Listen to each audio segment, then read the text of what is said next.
So what I would like to focus on in this session is you. Many times I share about my journey and my experiences and the answers that I've gleaned from UI. But these sessions, especially today, I want them to be all about you. So my role is to bring to light some of the biggest truths that all of you guys need to hear. Whether you're aware of them or not, they will play a role and they'll integrate on their own. And you might feel those shifts. You might feel a heightened awareness, or you might even feel triggered by some of the things that I'm saying. And feeling triggered, whilst many of us relate to that being an issue or a problem or something to avoid, feeling triggered is actually a momentous event, because it heralds in that growth is knocking at the door, that we're bumping into a fixed reality or a fixed identity, and we're trying to stay true to the fixed identity, yet the reaction is saying, hey, you're bumping into this fixed reality. Wouldn't you be better off if you looked at the truth of who you are, looked at the truth of the situation, and that dissipates the reaction from ever happening again. So all these reactions that we experience on a day-to-day basis actually are there to raise your awareness and consciousness, not just to annoy you, as upsetting and frustrating as they can often feel, but they're actually there as signposts to say, hey, you're believing something about yourself and your reality that no longer serves you, and life is going to keep showing that up until you address that. So it's intended that we live an active life, active being paying close attention to these reactions, these feelings and intuitions, rather than passive, oh, that was a reaction, I'm just human, let that go, never mind, doesn't mean anything. But a heightened awareness is the access to serious growth, real growth, fast track growth. So if I do push those buttons and I do cause those reactions, look at it as, oh, I've just been shown an opportunity to heal and to grow, because a lot of those reactions or the beliefs behind those reactions are causing stagnation in our finances, in our relationships, and even in our own physical health. So it is a real blessing, and it takes a lot to see them as a real blessing, and it's taken me a long time to see them as a real blessing. I hope that you guys are a lot closer to that than I have been. So moving on that. So where I'd like to begin is focusing on this concept of awareness. Talking about the reactions and awareness around that, and awareness to deeper truth. Now, awareness is the key to unlock, the whole universe. Now, I always equate awareness to the vantage point on a mountaintop. For most of us, we spend kind of on the street level in a city, surrounded by buildings and things that obstruct our view. And you can equate them to different beliefs and patterns and thoughts and various ideas and influences from other people and various other energies. And the higher we go, the more our vantage point opens up and the more information that becomes available. So when we're on the street level, we have a very finite amount of useful, helpful information.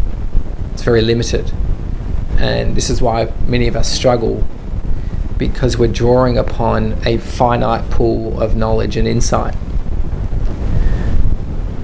And that's when we don't cultivate an awareness. And how many of us were shown that in school? Very few. So the more we cultivate awareness through things of these kind of conversations of truth, yoga, meditation practice, the UI teachings, we literally elevate or step into an elevator and we take ourselves into a higher plane of consciousness. And this is metaphoric and literal. We are elevating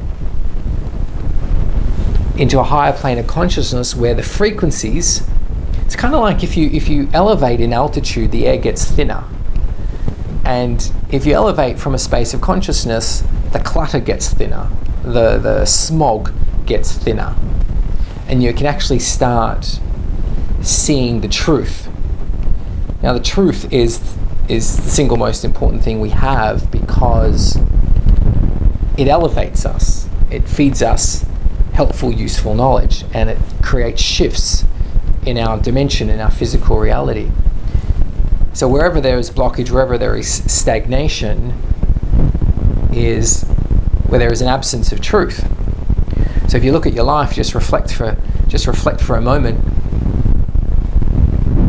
and you look, well, where is there frustration? Where is there a lack of fulfillment? And that will single-handedly pinpoint where there is non-truth. Whether it's ache or pain in the body, ache or pain in a relationship, ache or pain in finances, they're all highlighting that there's non-truth. And where is this non-truth? It's in our mind, it's in our thoughts, in our awareness. So when we look at awareness, imagine your awareness is this fish bowl, fish tank, and we preoccupy ourselves with what's in the fish tank, the thoughts, the ideas, the self-concepts. And because we preoccupy ourselves with those concepts, we ground ourselves into thinking we are those concepts. This whole notion of we are whatever we focus on. So we need to step out and see that our true identity doesn't lie within the fish tank. It's not the fish, it's not the plants, it's not the rocks, it's not the ideas, it's not the beliefs, it's least of all our experiences. Our true identity is simply awareness. We are the context, not the content. But in some respects we are also the content, but that's a little elevated, and it takes seeing yourself as not that to then recognize that you are everything. But let's just start at ground level. So the awareness, to hold in your awareness that you are simply awareness, is an access to greater awareness, because you're moving from I am my thoughts, I am my failures, I am my successes, I am my circumstances. You're moving from that. The minute you disidentify from that, it's like a hot air balloon dropping down all the sandbags, all the weight. When the hot air balloon realizes that it can rise when it drops that baggage, well, you're not going to want to hang on to it anymore. And just a reminder, if anyone's still unmute, I still hear some ruffling in the background. If you can just hit *6 just to mute your line, that would be great.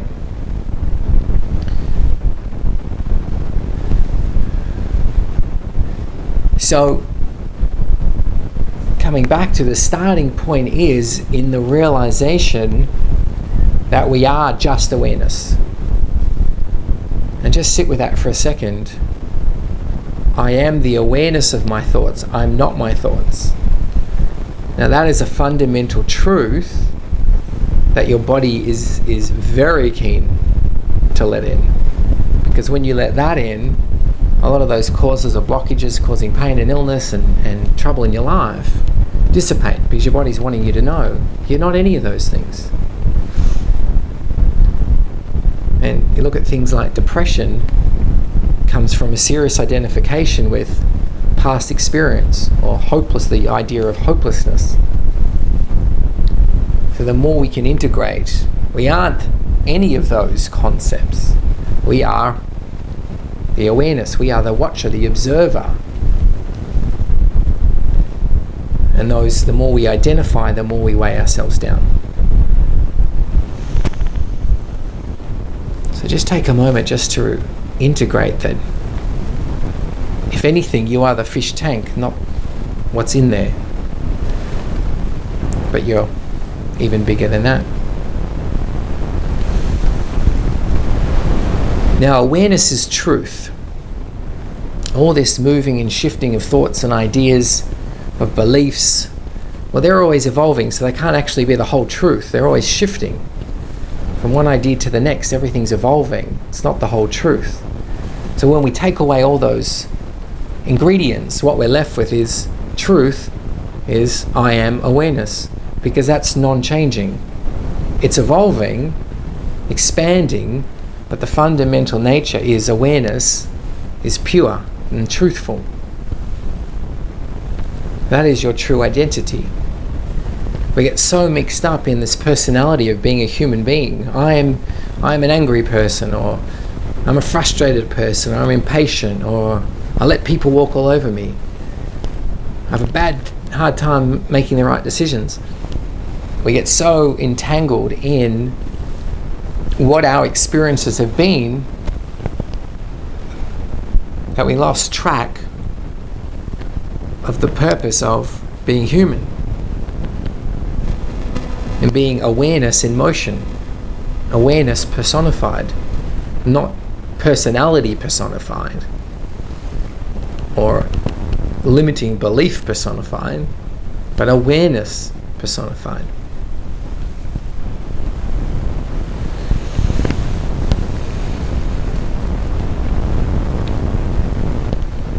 So we're going to look at, across the group of everyone who's on the call today, what are the kinds of things that are stopping that hot air, your hot air balloon, from elevating. And these are some of the concepts or ideas that might ruffle some feathers. But that's really one of my key roles, is to stretch you and anyone, myself, beyond who we think we are, because that's what's needed. That's what's needed to access this elevated vantage point.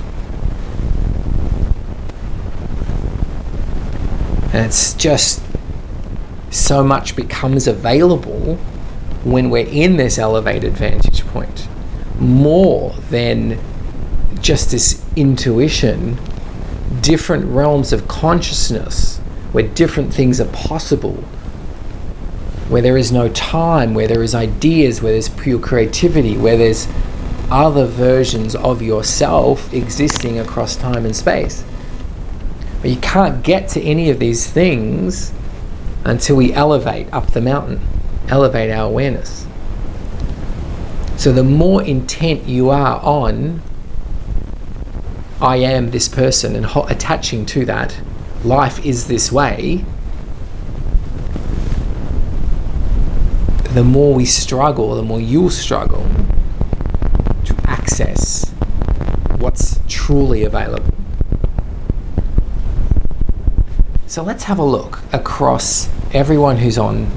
And I'm going to go through just a few key thoughts or ideas of self that are anchoring us in a lower plane of consciousness or a lower vantage point. And that's not to make it wrong, it's just finite. It's like knowing you can connect to the internet but insisting on pulling out that blue plug or the Wi-Fi.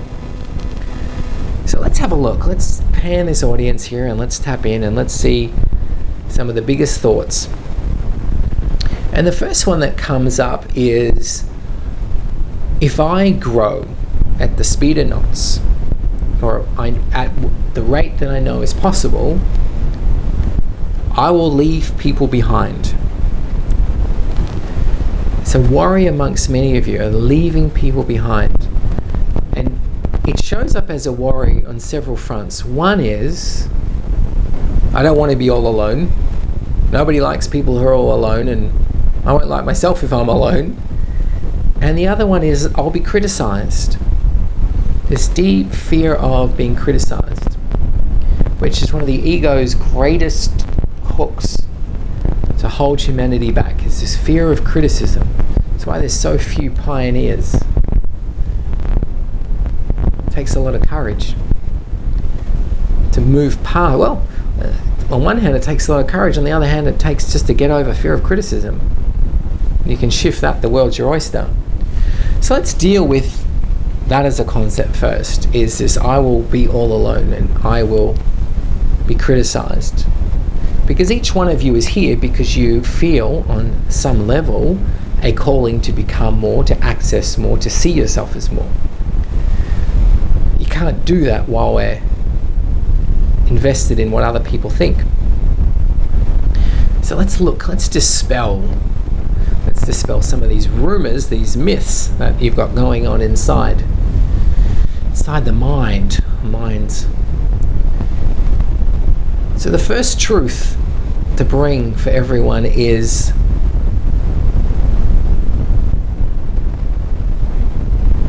you're not fearful of being criticized.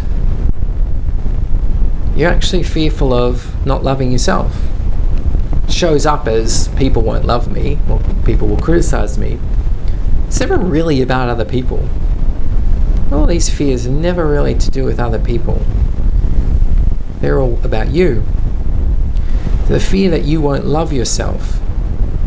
Yet the irony, of course, as it always is as you free yourself from the confines of the past, from the beliefs that you've held on to, and you move forward and you start accessing more and more of your true self, you become more connected with self-love. Because self-love is ever present, however, it's masked by all these attachments. Attachment to being a failure, to your experiences, to fear of criticism. So the ego masquerades it and says, you'll get criticized. You won't get love. But the opposite, of course, is true, because the ego represents opposite.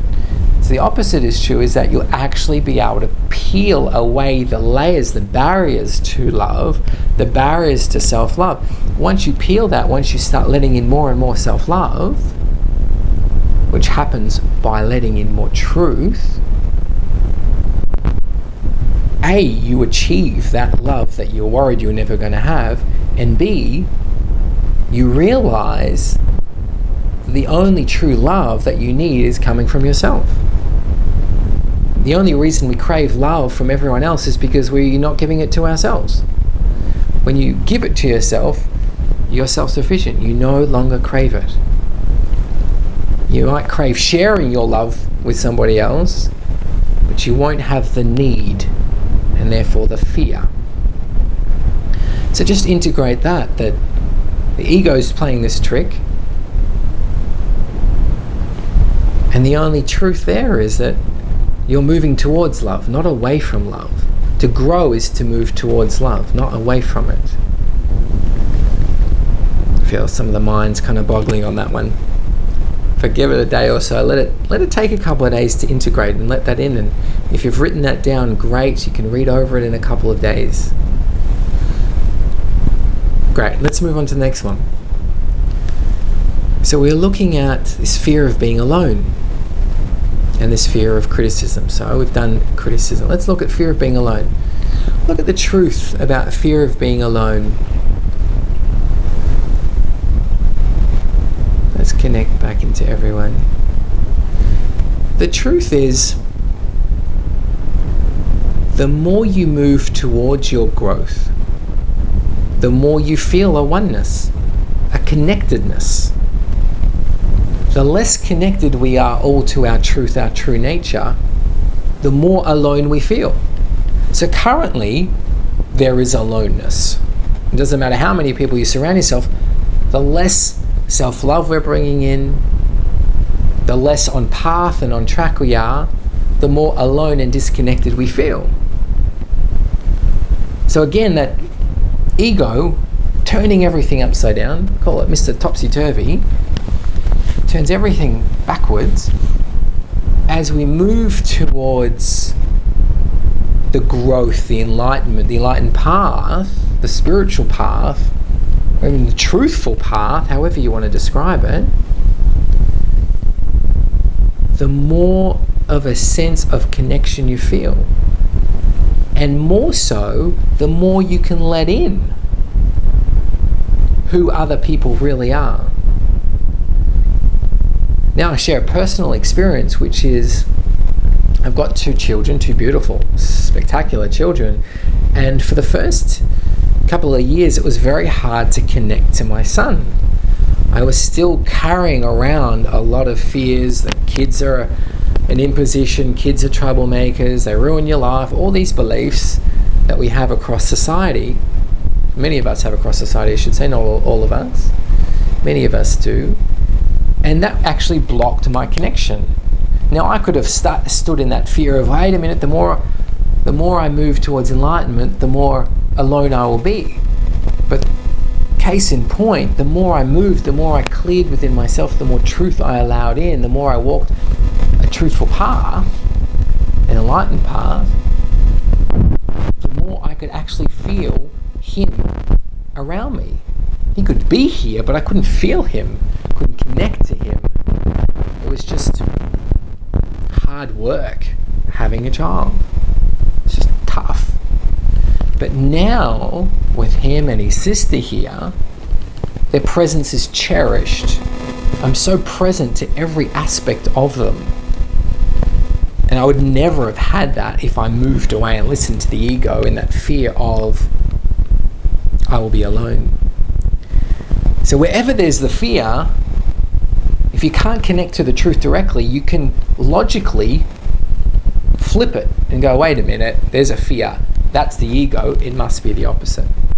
I, of course, encourage everyone to nurture their abilities to get to the point where you can actually connect and get access to the truth. But if not, you can immediately see that something's trying to trip you up. So the fear of being alone is not the truth. The truth is you will feel a connection greater than any connection you've felt so far. Again, you might have plenty of people in your life, but if you're not allowing your truth in, there's so much noise of, I'm not good enough, I need to be impressive, I should be doing this, I'm that, I'm not this, I'm not this. There's so much noise that you can't even connect and feel connected to these people anyway. So the more we see the truth, clear the truth out of our system, the less the noise is, and the more we elevate to this vantage point in which we can see and connect to what there is, to the greater picture. All right, 2 important points. Just take time to integrate those. It's okay if you're only hearing them mentally on an intellectual level now, but if you just allow them to integrate into your pause over the next 2 or 3 days, it feels. All right, let's look at the next level, that is preventing movement across everyone here. Interesting, there's a few that comes up, and one that's important to address is I don't have the time. I notice this a lot, is that we get so preoccupied with doing things and tasks and chores and commitments that we are truly the last ones to be given priority. And when that happens, and it's happening deliberately, it's not an accident. It's the ego's way of stopping you from creating enough stillness and enough space to see how valuable you truly are, and to see how important it is to have and make that time. So let's look at this. We hear this like, I don't have time to come to an event, I don't have time to come to training. Well, you can immediately, based on what we've said before, know that that's the opposite of the truth, isn't it? Yeah, flip it upside down. But let me connect to the deeper truth, and let's see what UI has to say on that. First message is, time can be expanded and compressed. Meaning, the more we fill our days with things that aren't from our heart, things that we don't love, things that we don't cherish, and things that aren't important, the more we reduce the amount of time we have. Really, it's like you'd say you're here on the planet for 100 years. It's almost like you're bringing it down to 50 years. But the more we cultivate the stillness, it's like we could put 200 years of time in the 100 years that we're here. That becomes the experience. We either halve it or we double it, or even more. So the more stillness we have, and I'm seeing there's about 10 key benefits, and I'm just going to reel through a few that are being shown to me as incentives to make time for yourself. When we say give ourselves an hour per day, call it contemplation, meditation, or accessing universal intelligence, some of the key benefits are you get shown the shortcut to doing everything in your life. The mind or the ego instinctively finds the longest possible, hardest, most stressful, most annoying, aging way of doing things, and most destructive way of doing things. Whether you're writing a book or a script, or going to work, or organizing your family, the mind, the ego, will make it the most difficult possible. Now, you might not think you're doing it the difficult way because that's always the way it's been done. But UI will show you not only the shortcut, but it will also cut out all the things that actually don't need to be being done, that you think need to be being done. So it will increase the quality of life. You know, we run around and we get preoccupied with things that don't matter. Things that when you're, imagine you're on your deathbed and you're reflecting on your life going, wow, I spent all my time doing that? We know instinctively what the important things are. Looking after ourselves, connecting with loved ones, spending quality time out in nature, being creative, doing the things that we love. They're the important things. But then ego comes in and says, oh no, you have to get really busy with this, or see this person, or make this much money. They're all the non-truths that make our life complicated. So, the more stillness we bring in, the more UI shows us the fast track, and the more UI shows us what's important and what's not. It just keeps showing me this whole 80-20 rule of the 80% of the things we're doing is just not important at all, and the 20% of the things are actually important, but we don't get to put enough. They should be 80% of the time, not 20%. So keep going with this message, this truth, and not having enough time. What everyone needs to know is there's nothing more important. There's nothing more important in your life than taking that hour to yourself to see truth. For a long time, there's all these religions that say, oh, you need to pray and you need to be doing this, you need to give thanks. But to be still for yourself is not only the greatest gift you're going to give to yourself, it actually has an enormous cascading effect across the planet. Because it means that you're elevating your consciousness and your awareness. And that acts like one candle lighting a million others. Then you go into your workplace from a space of stillness and calm. Your frequency, your resonance then elevates other people. So the greatest service you can do on this planet is to give to yourself. And how often did we hear that as children? The greatest thing you can do for others is to give to yourself. But that's the truth. The ego wants it the other way, right? Give to everyone else. Give to everyone else so you have nothing left for yourself. You're exhausted. How does that help anyone?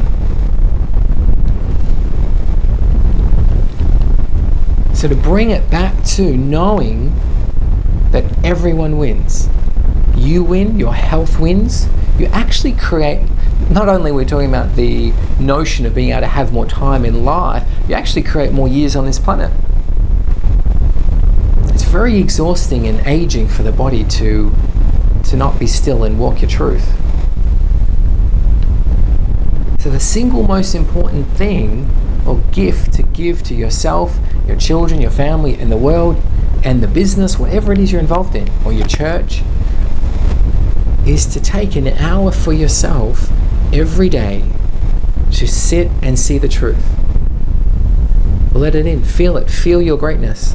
Be in awareness. Remind yourself that you are just awareness. Just awareness, funny way to say it. You are infinite awareness. Reminding yourself. We take time, brush teeth, shower, all these things, but this is the most important. All right, moving on. Let's look at the next key thing that we're going to create a shift for everyone.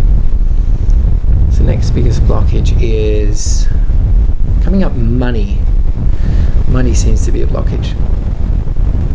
Many of us are, well, societally we're bred to be preoccupied with making money, accumulating money. So let's see what UI wants to share with everyone. How do we shift that blockage? First message that comes through is money is not attracted to self-hate. There's a harsh way of putting it, but what it's saying is the meaner you are to yourself, i.e.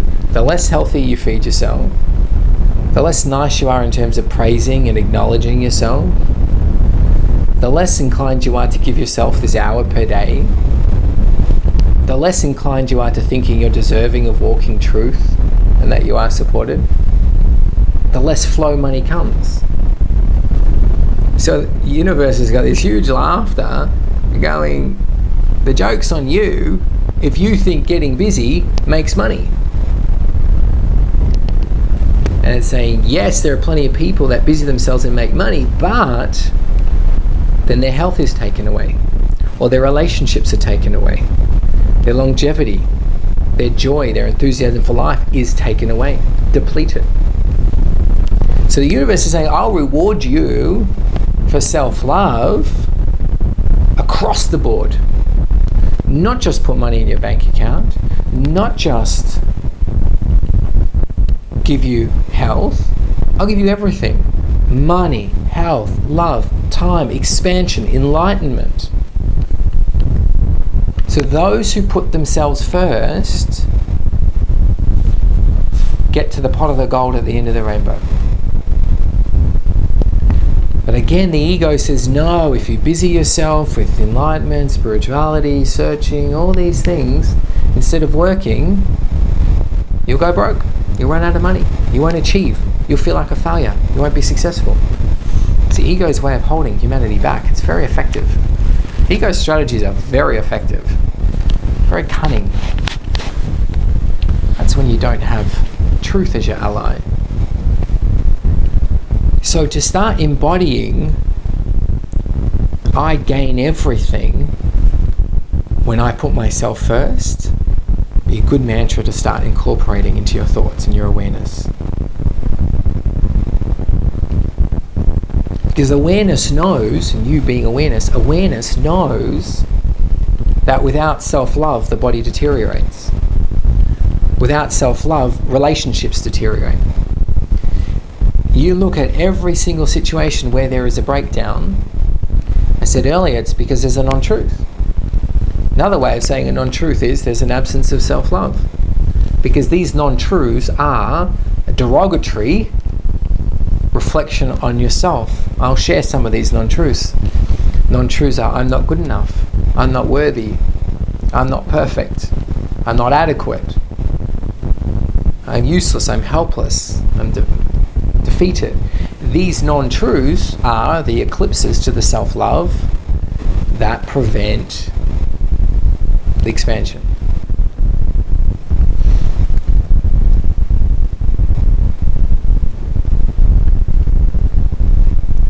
So, self-love is the cure-all to wealth, health, and enlightenment. I remember I had an interview with my son. He just started school, and we had to take him for an interview with the teachers, and they said, do I have any questions? I said, yes, of course. My question was, and how do you nurture self-love? Kind of looked at me, surprised.